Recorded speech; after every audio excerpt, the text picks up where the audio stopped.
playlist donde podrás encontrar todos los episodios resumidos.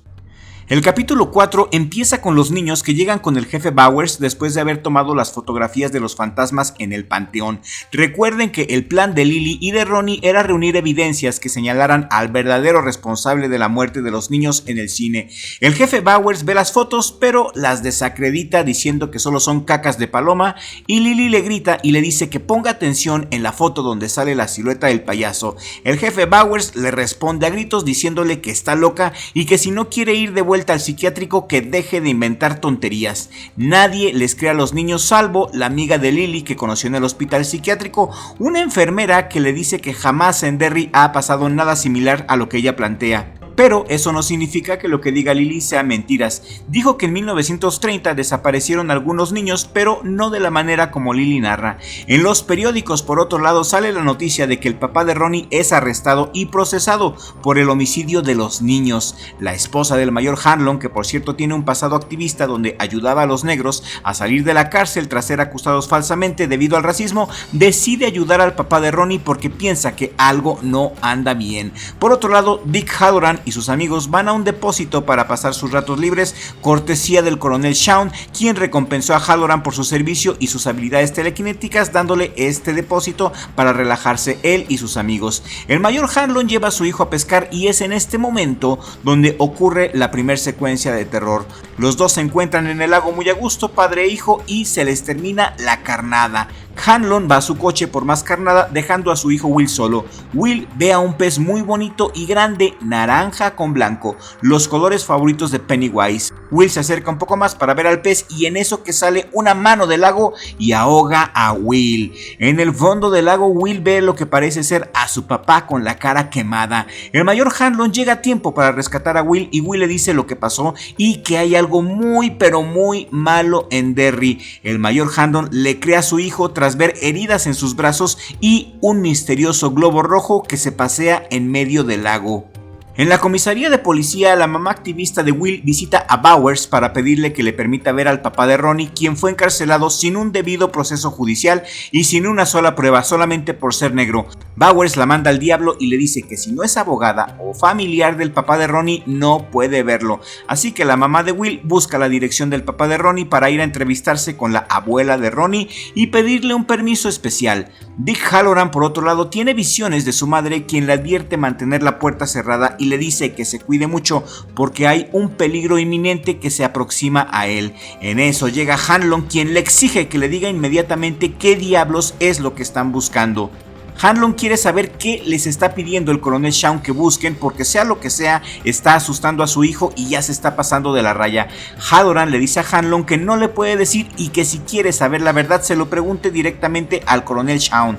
Los niños, por otro lado, están desesperados porque nadie les cree y Will tiene la teoría de que sea lo que sea, se los quiere comer, como uno de esos animales salvajes que antes de devorarse a sus víctimas las espantan, porque la adrenalina y el cortisol que emana de ellos les excita. Lily les comparte de las pastillas psiquiátricas de su mamá para combatir la ansiedad y piensan ingenuamente que esas pastillas les van a ayudar a ahuyentar a la entidad que los persigue. Ya en clase de biología, Marge le pide disculpas a Lily por distanciarse y cambiarla por las populares y crueles patiamigas, y le pide que almuercen juntas para hacer las paces. La mamá de Will regresa a la comisaría y exige ver al papá de Ronnie y lleva un permiso firmado por la abuela para que la dejen verlo. De lo contrario, llamará a los reporteros para hacerles la vida imposible a los policías, denunciándolos como racistas. La mamá de Will logra acceder al papá de Ronnie y este le confiesa que él no pudo haber sido el asesino de los niños porque esa noche, a esa misma hora, estaba teniendo sexo con una mujer blanca y casada. El coronel Shawn recibe reportes que un grupo de nativos americanos andan de curiosos en la zona de excavaciones y ya en la cafetería Marge hipócritamente le pide a Lily que vuelvan a ser amigas y le pregunta inclusive información de sus nuevos amigos. En ese preciso momento que están platicando, este cretino llamado Tim Flanagan llega, quien se ha puesto de acuerdo con las patiamigas para hacer sufrir a Lily y burlarse de la pobre, haciéndole creer que Tim Flanagan está enamorado de Lily. El cretino se acerca a Lily y le coquetea y la amiga gorda anima a Lily a saludar a Tim, ya que según Marge hoy es su día de suerte y se lo merece. Pero todo es un plan de las patiamigas para burlarse de Lily y los reales amigos de Lily se dan cuenta de esto, se dan cuenta del complot. Lily se va al baño para arreglarse y saludar a Tim y súbitamente un cargo de conciencia se apodera de Marge y llorando le quiere decir a Lily que no vaya con Tim porque todo es una trampa, pero cuando está a punto de decirle la verdad le da una migraña horrible, se ve al espejo y de sus ojos le salen sangre y pronto sus ojos se salen de sus órbitas como si fueran los ojos de un asqueroso caracol. Marge se llena de pánico y de desesperación y corre por toda la escuela buscando algún objeto para arrancarse los ojos de la cara. Marge se corta los ojos con la sierra del taller de carpintería y en eso llega Lily para convencerla de que pare, ya que Marge tomó un cuchillo para cortarse el otro ojo. Marge yace en el piso desangrándose y Lily se encuentra arriba de ella ante la mirada atónita de todos sus compañeros de escuela. Lily queda como una loca asesina que quería apuñalar a Marge. El mayor Hanlon llega a su casa y regaña a su esposa, le pide que no ande de chismosa porque él quiere aspirar a un puesto grande en el ejército y no quiere problemas con la policía local debido a su activismo.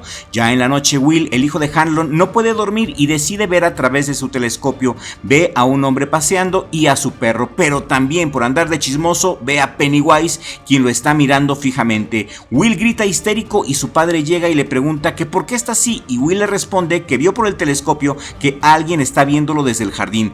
Hanlon sale de la casa buscando al pervertido, pero no hay nadie más que un globo rojo atorado en un árbol. Hanlon, harto por la situación, va con el coronel Shaw, lo confronta y le pregunta que qué diablos están buscando, que ya está afectando a su familia y necesita saber de qué se trata todo esto. Shaw lo lleva a un cuarto secreto donde tienen apresado a Daniel, el sobrino de su amiga Rose. Dick Halloran se hace presente para sacarle la ubicación de Pennywise a través de sus poderes telequinéticos. Halloran entra en el cerebro de Daniel y ve a Daniel de niño junto a su tía Rosa. La tía Rose le pregunta a Daniel si recuerda la leyenda del Galu. Daniel empieza a narrar la leyenda de la siguiente manera. Hace millones de años, antes de la época de las primeras personas, un espíritu maligno fue desterrado de la parte más oscura del cielo nocturno. Atado dentro de una estrella fugaz, cuando la estrella chocó en la tierra, se abrió y el espíritu fue liberado. Deambuló por el bosque durante muchos inviernos hasta la creación de sus primeros ancestros. La estrella que albergaba al monstruo había sido su jaula y la piedra con la que fue hecho aún conservaba poder. El más sabio tomó un fragmento de la estrella y talló un arma para proteger a su pueblo del demonio que llaman el Galu. Él conservaba la daga y con el paso de los años la antigua leyenda del Galu pasó de generación a generación. Los indios viven en equilibrio con el monstruo al apartarse de su alcance y nunca cazar en su territorio, hasta que un día llegaron los colonos blancos. Les advirtieron del peligro del bosque occidental, pero los ignoraron. Cazaron en los bosques del Galu y justo como se les advirtió, se convirtieron en presas del Galu. El Galu se alimentó de ellos y se hizo más fuerte y poderoso, tan poderoso que el monstruo pudo cazar fuera del bosque occidental. La gran jefa guerrera del pueblo fue llamada a consejo. La criatura era demasiado fuerte y una sola daga ya no podía proteger a todas las aldeas. Para salvar al pueblo se tomó la decisión de irse, pero la hija de Sesky, Nekane, no quería dejar la tierra. Ella pensaba que podía haber otro camino. Ella tomó la daga y viajó más allá del bosque de la muerte con sus amigas a su lado. Se adentraron entonces en el bosque occidental buscando la cueva donde cayó el Galu para reunir más piedra sagrada para hacer armas. Cuando Sesky se dio cuenta de que su hija y la daga habían desaparecido, reunió a un equipo de búsqueda para recuperarlas, pero sin la daga no tenían nada para protegerse del Galu. El monstruo se presentó ante ellos en la forma que ellos más tenían miedo y mató a todas una por una, y antes de darse cuenta, Sesky se quedó totalmente sola. La única esperanza de Sesky estaba en manos de Nekane, pero era demasiado tarde. El Galu mató también a Sesky. Nekane tomó la daga y desafió al bosque occidental por última vez. Encontraron la cueva y cortaron fragmentos de la estrella antigua. Idearon el plan de no matarlo sino encerrarlo. Usarían los fragmentos de su antigua cárcel. Sepultaron 13 fragmentos del meteorito en el bosque donde el Galu cazaba. Sobre cada piedra encendieron fuego para marcar su ubicación. Todo estaría bien mientras nadie removiera esas piedras. Halloran a continuación le pide a Daniel que le enseñe la ubicación de las piedras y Daniel se las enseña señalando la vieja casa donde se esconde Pennywise.